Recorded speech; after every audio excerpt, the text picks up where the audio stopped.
সম্মানিত সুধী, মাননীয় প্রধানমন্ত্রীর সদয় সম্মতিতে তারুণ্য, স্টার্টআপ ও সম্ভাবনার বাংলাদেশ অনুষ্ঠানটি শুরু করছি।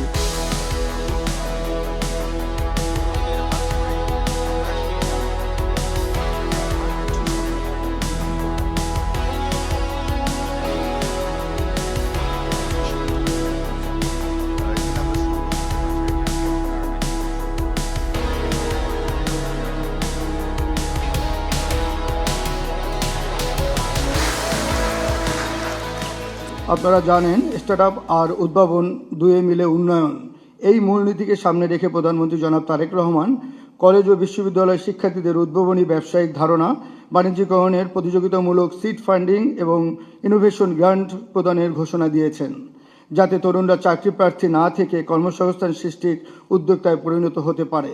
এই লক্ষ্যে তরুণ উদ্যোক্তার জন্য সরকার 500 কোটি টাকার একটি পৃথক স্টার্টআপ ফান্ড করেছে। বাংলাদেশ ভবিষ্যৎ অর্থনীতির কেন্দ্রবিন্দু হলো স্টার্টআপ, ডিজিটাল উদ্যোক্তা ভিত্তিক ইকোসিস্টেম।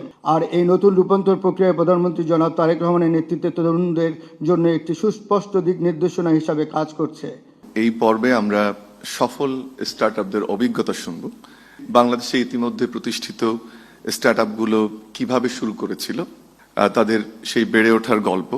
মাটির প্রতি যে তাদের ভালোবাসা কমে গেছে এটা কিন্তু না, কিন্তু আসল কারণ হচ্ছে তাদের ক্যাপিটাল কস্ট অনেক হাই, আবার সেই ক্যাপিটালটা সময় মতো পাওয়া যাচ্ছে না।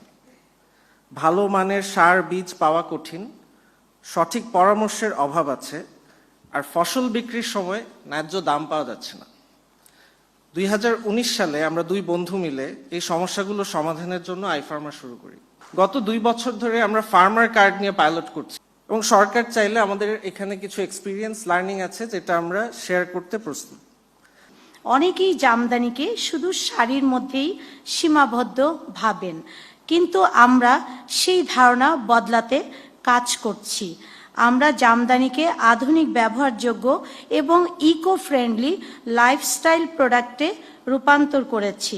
বর্তমানে আমরা জামদানি ব্যাগ, জুতা, home decor, corporate gift, file, folder, tissue box, jewellery box, পোশাক সহ 100টিরও বেশি পণ্য তৈরি করছি।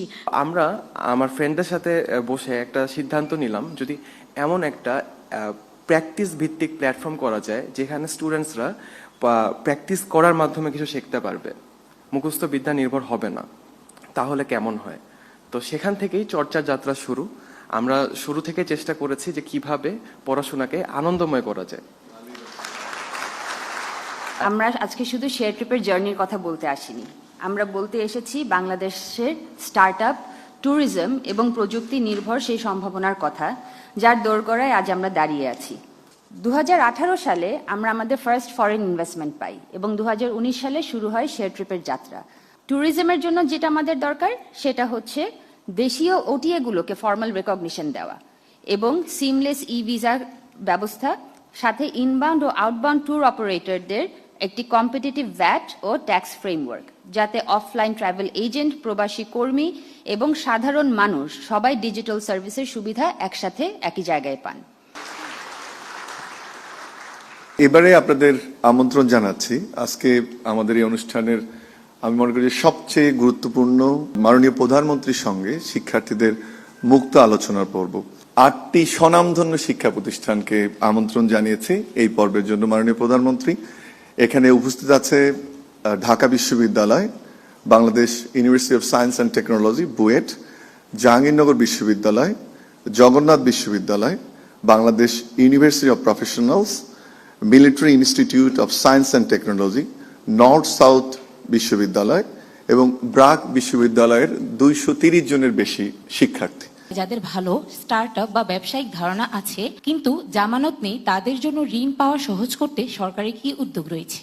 আপনাকে আমরা এই যে ব্যাংকের যে হ্যাসেল গুলো আছে, আপনার বিভিন্ন রকম কোলাটারাল সিকিউরিটি দিতে হয়, বিভিন্ন কাগজপত্র দিতে হয়, এটা আপনাকে যাতে এটা এর ভিতর দিয়ে যেতে না হয়, আপনি আসবেন, আপনার প্রজেক্টটা দেখবে, একটা কমিটির মতো করা হয়েছে, না একদম নিউট্রাল একটা কমিটি করা হয়েছে। এখানে মন্ত্রী সাহেবও নাই, এখানে অ্যাডভাইজার সাহেবও নাই, একদম পিওর একটা কমিটি করেছে। তারা আপনারা দেখবে, দেখে ডিসিশনে আপনাকে উইদাউট এনি কোলাটারাল আপনাকে তারা ফান্ড করবে।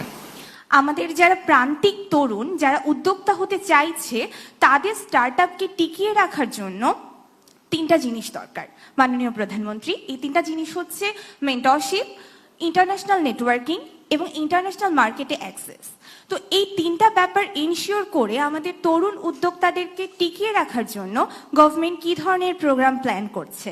আপনি যে তিনটার কথা বললেন, আমি আপনার তিনটা পয়েন্টের সাথে পুরোপুরি একমত, এবং আমরা অলরেডি আপনার প্ল্যান করেছি যে শুধু ঢাকা শহরে না, ঢাকা শহরের বাইরেও 8টা বিভিন্ন বিভাগীয় শহরে রাজশাহী ইঞ্জিনিয়ারিং ইউনিভার্সিটিতে ইনকিউবেটর আমরা তৈরি করেছি, যেখানে আপনার তাদেরকে বিজনেস কেস তৈরিতে হেল্প করা হয়, তাদেরকে মেন্টরিং করা হয়, তাদেরকে কি করে ফান্ডিং করা সম্ভব, কোত্থেকে করা সম্ভব, বিভিন্ন প্রোগ্রাম এগুলো হাতে নেওয়া হয়েছে। আমরা সারা বাংলাদেশের বিভিন্ন জায়গা থেকে কিন্তু আমরা দেখছি যে বিভিন্ন আইডিয়া উঠে আসছে, এবং এটা আমরা আস্তে আস্তে শুধু 8টা বিভাগীয় শহরে না, আমরা আরো এটাকে প্রান্তিক পর্যায়ে কি করে নিয়ে যাওয়া যায় আমরা আমাদের সাধ্যমতো চেষ্টা করব। বিষয়টা যেটা হচ্ছে, আমরা তো নতুন ভাবে জিনিসটা শুরু করতে চাইছি। আমরা চাইছি যে আপনাদের মতন ইয়াং এন্টারপ্রেনার যারা আছে তারা তাদের আসুক আস্তে আস্তে। আমরাও আপনাদের কাছে রিচ করতে চাইছি, একটু আমাদের সময় লাগবে, কিন্তু আমরা যদি সকলে মিলে সিনসিয়ারলি কাজ করি নিশ্চয়ই আমরা আমাদের গোল অ্যাচিভ করতে পারবো, এটা আমি মনে করি। বাংলাদেশের আইসিটি বিভাগের নেতৃত্বে স্বাস্থ্য মন্ত্রণালয়, গবেষণা প্রতিষ্ঠান এবং বিশ্ববিদ্যালয়গুলোর সমন্বয়ে নাগরিকদের তথ্যের সর্বোচ্চ নিরাপত্তা নিশ্চিত করে সরকারি এবং বেসরকারি যৌথ উদ্যোগে একটি স্টার্টআপের মাধ্যমে ন্যাশনাল জিনোমিক ডেটা ব্যাংক প্রতিষ্ঠা করার বিষয়ে আসলে সরকারের কি মতামত?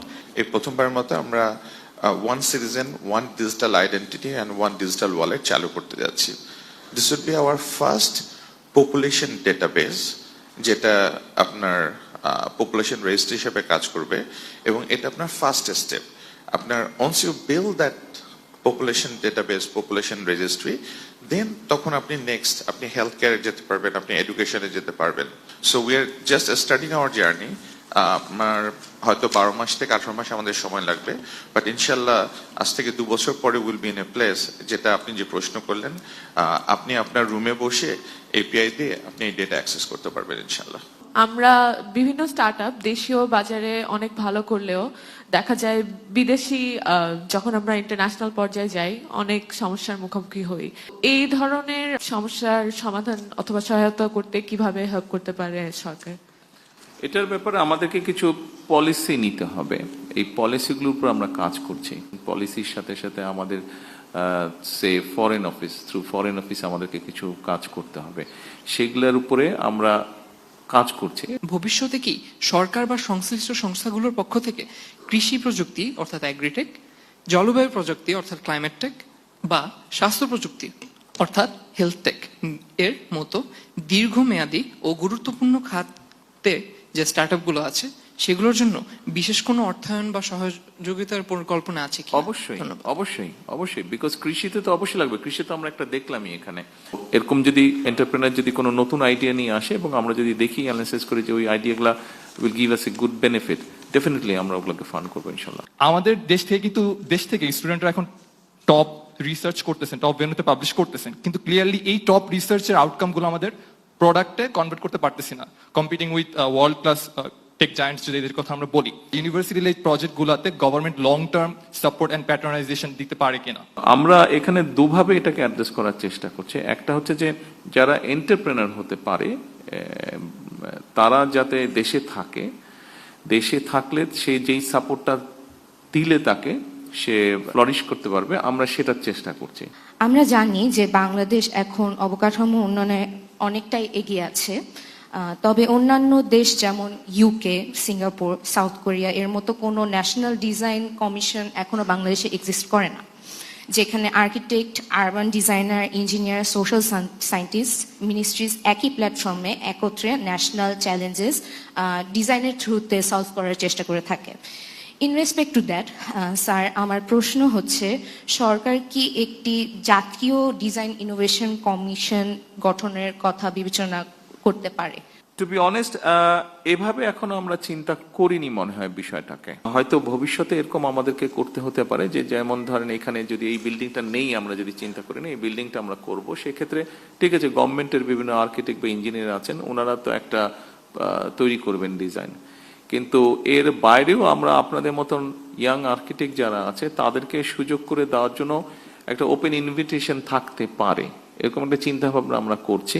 বলা হলো যে বিভাগীয় শহরগুলোতে বেশ কিছু সুযোগ সুবিধা তৈরি করা হবে স্টার্টআপস অ্যান্ড এই ধরনের উদ্ভাবনী চিন্তার মানুষদের জন্য, কিন্তু জেলা পর্যায়ে কি এই ধরনের উদ্ভাবনী যে মানুষদের এবং স্টার্টআপস গুলোকে ইনফ্রাস্ট্রাকচার এবং আরো বিভিন্ন ধরনের যেসব সুযোগ সুবিধাগুলো দেওয়া যায় সেটা সরকার পৌঁছে দিতে কোনো পরিকল্পনা করছে কিনা?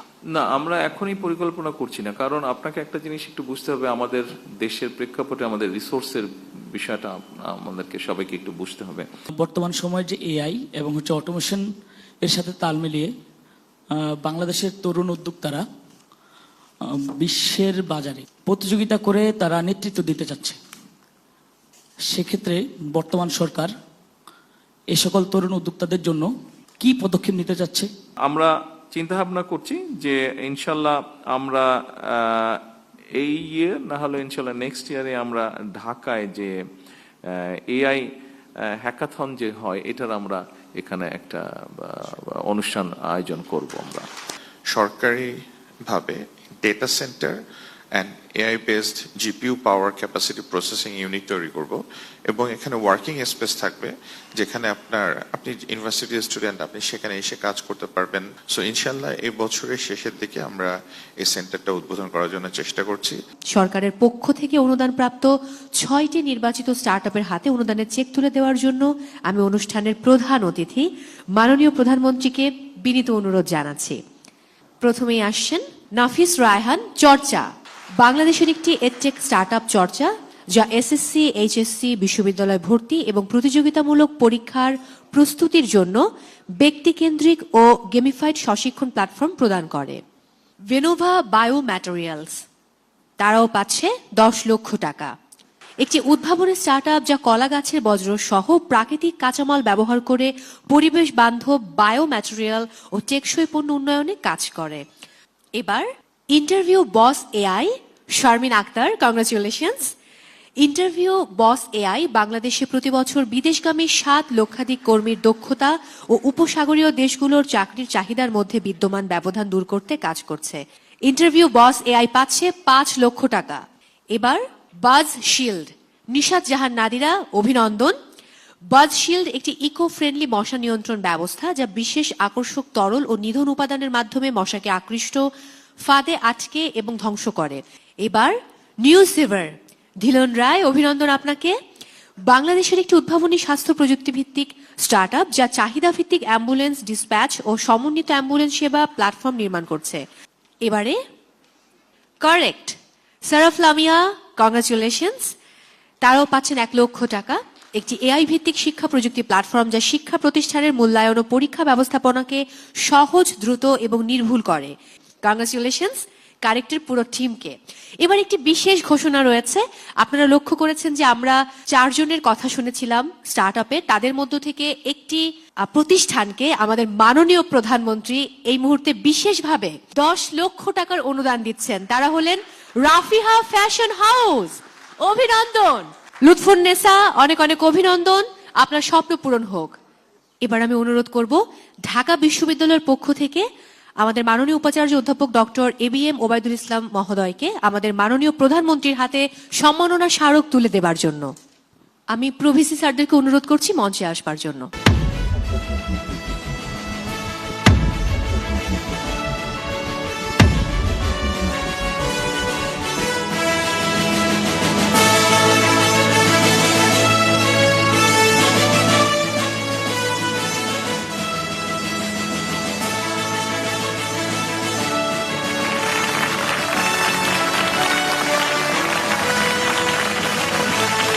আমাদের শিক্ষার্থীরা তাদের চোখে দেখা আগামী দিনের স্বপ্ন ও আকাঙ্ক্ষার কথা বলেছে।